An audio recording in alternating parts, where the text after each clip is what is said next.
স্টেডিয়ামের নাম পরিবর্তন?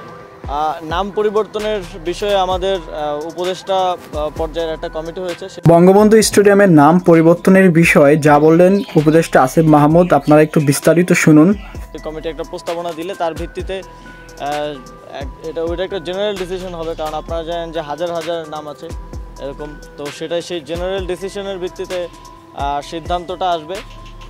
এখন আমরা আমাদের জায়গা থেকে আমাদের যতটুকু জুরিসডিকশনের মধ্যে আছে তার মধ্যে যে জায়গায় নামগুলো পরিবর্তন করা প্রয়োজন বলে মনে হচ্ছে, অথবা নতুন যেই কাঠামোগুলো আমরা করছি, বিভিন্ন উপজেলা স্টেডিয়াম হচ্ছে এবং এখানে আজকে একটা খেলার মাঠ হলো, এই কাঠামোগুলোতে যেন আমাদের শহীদদেরকে স্মরণে রাখার ব্যবস্থা করা যায় সেটা আমরা করছি। এবং আপনারা জানেন দীর্ঘদিন ধরে শহীদ আবরার ফাহাদ 2019 সালে শহীদ হন, তার নামে কুষ্টিয়া জেলার মাঠটা নামকরণ করার একটা দাবি ছিল, আবরার ফাহাদের পরিবারের পক্ষ থেকে এই দাবিটা ছিল।